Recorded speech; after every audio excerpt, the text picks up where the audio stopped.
Hello, hello, good morning, good afternoon, and good evening, wherever you are in the world, everyone. How's it going? How's it going? Right now today, we have got the Raekor slash Captain Crimson Boulder Toss build guide. I'm going to show you a brief guide. This is my push build that I'm using for the season right now. I've done 130 to get like the top 500 the other week. I'm going to push in the next few days when I get a few more Paragons, maybe a couple better augments closer to the 120 clandestines rips to spare. Um, but I'll go through the basics of it now. So gear wise, want the four-piece Raekor set: helm, chest, shoulders, gloves, and feet.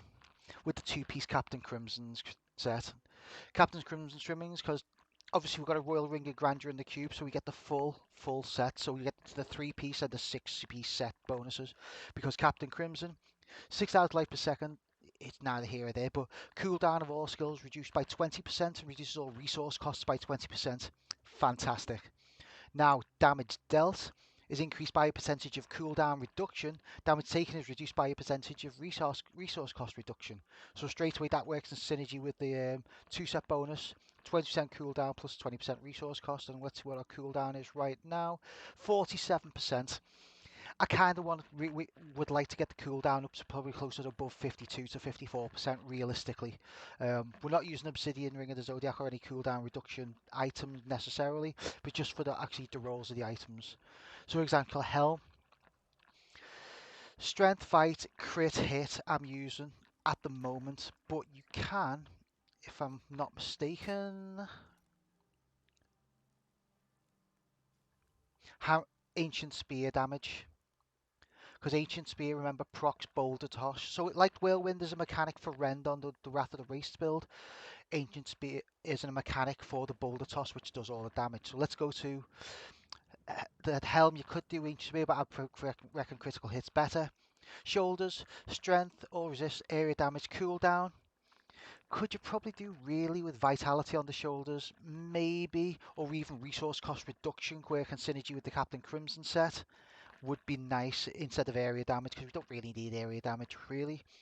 Gloves, strength, fight, crit hit chance, and crit hit damage. Realistically, I could get rid of Vite. I would like cooldown reduction, 8% cooldown reduction on the gloves. I might re-roll them, I might not. I'm still deciding. You know what? Let's do that now and re-roll them, make them even better so we want cooldown. Get that cooldown up there, working synergy with the Captain Crimson set. Losing a bit of vitality, but we've got so much it doesn't matter when we're going into thousands of Paragons.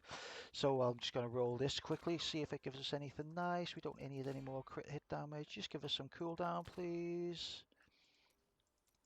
Doesn't want to give us cooldown even though their primal resource cost is good, but no.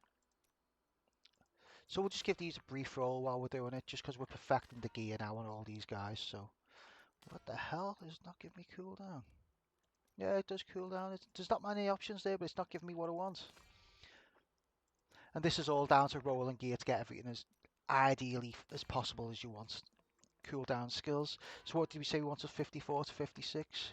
We've got 52%, so that's kind of a minimum baseline. So yeah. Strength, crit, cooldown. Chest, strength, fight, or resist. That's kind of what meta would say. You can also put 10 or ideally 11% reduced damage from elites, mobs, and bosses, but all resist is always good. Raekor Striders, ideally strength, fight, or resistance, and we've got regenerates life per second. I would prefer that to be armor in an ideal world, or ancient spear damage even. Um, but we had a bit of a problem with, obviously it's not the best rolled gear, because I say regenerates life per second, either armor or ideally ancient spear damage. 15% increased damage, always good. Legs, strength, fight, armor, or resistance. Ideally you would like, but because we've got cold resistance on there, we've just done strength, fight, armor. Ideally I'd want strength, fight, or resistance in a perfect world. Belt, this is a questionable one, because ideally this is the best I could roll: strength, fight, or resistance. Instead of armor, you want 15% extra life. So obviously this is not the best roll belt, but this is what I would suggest. Squirts, ideally in a world awesome chance of luck. 20% physical, crit, damage, crit chance. Ideally, we'd want to have. If we don't have that, so we've got 20% physical damage. So we've got obviously fizz, strength, crit damage. So sadly, this isn't the best neck. As I say, we're still gearing this guy up. The braces are perfect. Physical skills deal 20% more damage. Strength, fight, critical hit chance. They're the perfect braces. Captain Convention of Elements. We really want cooldown instead of strength, but this is the best we got. So we got strength, crit hit, crit chance. Band of Might. Again, it's as good as we're going to get. We could do with crit cooldown, but we're doing strength, crit. Had to roll it to put a socket in it and see. And then, obviously, I think this was something stupid like armor originally on the COE. So you want crit cooldown on both rings, ideally. Get that cooldown up closer to 56, 58% in a real situation. There we go, the 300th spear. Increased damage of weapon throw and ancient spear by 200%, and the attack of speed of weapon throw is increased by 200%. Weapon throw, when it hits thing, is our fury generator to allow us to attack 5 stacks before we can hit with ancient spear boulder toss. Iret's Law, weapon throw and ancient spear deal 200% increased damage. These stack cumulatively, obviously allowing for diminishing returns. Weapon throw generates 50 additional fury based on the distance of the enemy hit. Fury can go above the maximum fury cap of 200, and Ancient Spear refunds up to 50% of its fury based on the distance of the enemy hit and resets your fury cap to its base minimum. Fantastic. I say the Raekor sets, 2-piece Furious Charge refunds if it only hits one enemy, so you can just Fury Charge all over the place if you want. Epic. 4-piece Fury Charge gains the effect of every rune and deals 1000% increased damage, and for every 1% of life you're missing, damage is increased of your Ancient Spear by 2%. So epic, so that works in synergy with everything else, so increasing the damage of Ancient Spear, which is double the thing that procs Boulder Toss. And then hitting enemies with Furious Charge or Weapon Throw, you can damage of your next Ancient Spear by 5,500%. And causes to release multiple spears on the target, the effect stacks of each spear consumed to a maximum of 5 stacks. Epic, so potentially 25,000%, well, 27,500% damage increase with 5 stacks of Ancient Spear with the Boulder Toss, which is the mechanic which we use with Ancient Spear. Epic. So everything works in synergy with itself, you can see. This guy's great at area damage and mob damage, but the damage of single target is not the best. So in the cube, we're using the Furnace, increased damage by elites by 50%. It's no-brainer. A little bit of defense, because this is the glassiest as well as the most difficult DPS Barbarian build to use. Ancient Path and Defenders in your item slot or armor slot in the cube. Each stunned enemy within 25 yards reduces your damage taken by 12%. It's a no-brainer. Royal Ring of Grandeur, so we can get the full 6-piece set of the Raekor with only 5 pieces, and the 3-piece set of the Captain Crimsons with only 2 pieces. So perfect. So this is the pull build. I mean the push build. Sorry. Here's our skills and passives. So for me, left mouse button, weapon throw, balanced weapon. Increase the fury generation of weapon throw, because that is our fury generator, which allows us to gain up stacks to hit with Ancient Spear. Right mouse button, Ancient Spear, Boulder Toss, that is our damage dealer for this build, 100%, like our damage dealer for the build at the end of the day. So now our action bar skills, this is 1, 2, 3, 4 in chronological order. Battle Rage, Bloodshed, because Battle Rage, unleash your inner rage, increasing your damage and critical hit chance lasts 2 minutes. Gather Rage and periodically release it on nearby enemies, great. I use that with my little finger so I don't have to use it very often. Wrath of the Berserker, become Fury Incarnate for 20 seconds.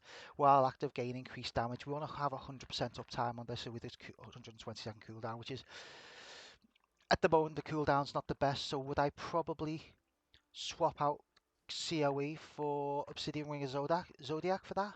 Yes. Same with Ironhide, Ignore Pain, so your rage protects you for most damage, 7 seconds, but it's a 30-second cooldown. Ironhide increased the duration of Ignore Pain. Perfect. Furious Charge, Merciless Assault, it goes without saying. I say Wrath of the Berserker gains the effect of all runes as well, even though I'm using... Oh, didn't mean to press it, oh well. But like, yeah, it gains the effect of all runes with our gear, with Raekor gear. So let's go to the passives now. These are pretty solidly set in stone. Rampage, increase strength by 1% for 8 seconds after killing or assisting an enemy. This stacks up to 25 times. Epic, so 25% extra strength, more armor, more damage. Relentless, while below 35% life, all skills cost 50% less fury, and life per fury spent is doubled and all damage taken is reduced by 50%. It's kind of a no-brainer for good survivability with a glass cannon build such as the Raekor Boulder Toss, which we're using right now. No escape, increased damage of weapon thrower, seismic slam, and ancient spear avalanche by 30% against enemies more than 15 yards away from you. This is a ranged attack build. You can't hit close, but you want to be more than 15 yards away from enemies while you're attacking them, ideally. Keep it safe. A boon of Pulkathus. Reduces the cooldown of your coordination track of the Berserker by 30% and Earthquake by 15. That's a nonchalant because we don't use, like, not applicable because we don't use Earthquake anyway. But they're kind of set in stone to use these passives with this build. Same with the weapons, they are the best in class for an S tier build, which is what this is, the only Barbarian S tier build, DPS build for the season. So I've done a 9-minute 130 with this. I'm going to try and get the augments a little higher, maybe closer to 120 throughout, maybe at closer to 2,500, maybe 3,000 paragons. Then I'll be aiming to 136, 138, maybe a 140 greater rift will push us higher up in the leaderboards. Let's see what we need. What 138 gives us. See, there's a bit of a breakpoint gap. There's not many guys up there. 138 get us in the top 130 players, and like in the on the board. If we can get up to a 140, gets us into the top. Where are we? Top 80 players on the leaderboard. 140 would be the goal, the dream goal, but 136 to 180, 138 is what we're aiming for right now for later on the week. Where we get, I say, closer to maybe 3,000 paragons, get those augments up to maybe 120. Any questions, any comments, like, subscribe, post them down below and I'll do my best to answer them. If I whiz through anything too fast, if I've missed anything, give me a shout, hit me up with that just to let me know so I can reiterate anything there. But awesome, enjoy. I've seen a couple of variations with this using like Traveler's Pledge, Compass Rose, things like that. But the COE, Band of Might and Squirt's Necklace are the best in class for this S tier build. I say like, comment, subscribe, and keep in touch because I'll try and post daily, if not almost daily, if not daily, for new things. I say the next post will probably be, I'm going to start building the Z-Barb and the Hammer of the Ancients Legacy of Dreams build tomorrow through the course of the week because we're gearing them up as we speak. I've just not used them in season yet. As you can see, the gear is all there ready to rock. We'll be building those who will have guides for them, as well as more pushing for the leaderboard to get higher up in the leaderboards right now, because sadly I've been knocked down from 415 to 769 with 130 and 9 minutes 30. So yeah, like, subscribe, comment, and keep in touch. If you need anything, let me know. Have a good day, everyone. Catch you later.